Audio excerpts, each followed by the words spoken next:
With that, we bring in former FBI special agent and Fox News contributor Nicole Parker. Nicole, great to have you with us today. It's good to see that they are pursuing this because we don't ever want to see the mistakes that were made there happen again. As I said, you know, I just want to show this from the hearing that happened on July 30th in Congress, where the acting Director of Secret Service, Ronald Rowe, was questioned. And so many of these questions are still hanging out there. Watch this. How was he able to get an AR-15 onto the roof of that building? As the person who made the decision to send Donald Trump onto stage, knowing that you had a security situation, has that person been relieved of duty? Bandwidth apparently was adequate for the shooter's drone, but not for the Secret Service. Can you explain that? How did that site survey get approved when it was so clear that that was a major threat from that building? Boy, these are all really good questions that we don't have the answers to at this point, Nicole. What's taking so long? And is it reasonable that we still don't have the answers to those questions? You know, Martha, as a former FBI agent, I understand it takes time to conduct investigations, but this is different, okay? A former president was almost killed, and we have a dead civilian and 2 others that were injured. My recommendation would be that the Secret Service and the FBI and those conducting investigations should be giving a weekly briefing to the Americans. This is not going to go away. You can't shove this under the rug. And, you know, the FBI always hides under the guise, you know, it's an ongoing federal investigation. We can't make comment.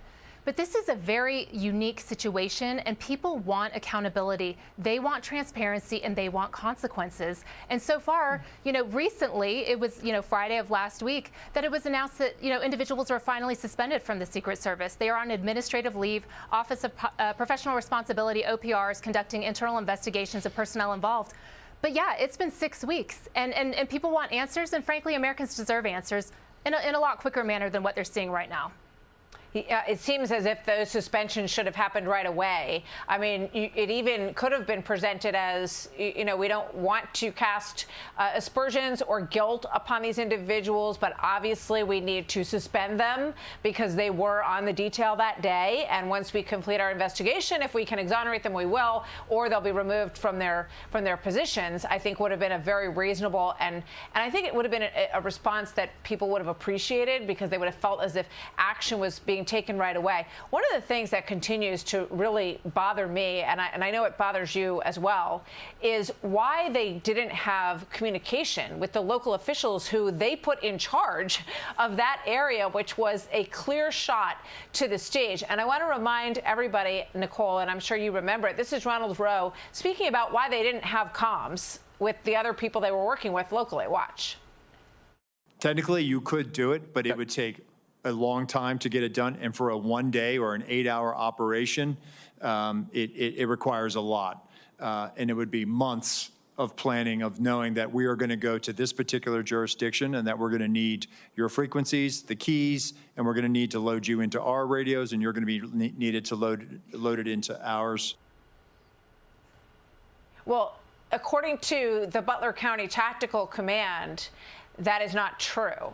They say that whenever they're coordinating with outside security, they allow them to use their frequencies and radios so they can talk to them. And they said, in fact, reported to CNN, I believe, it was CNN, that they had radios that were ready for the Secret Service to pick up, but they never came to get them. Nicole, what do you say about that?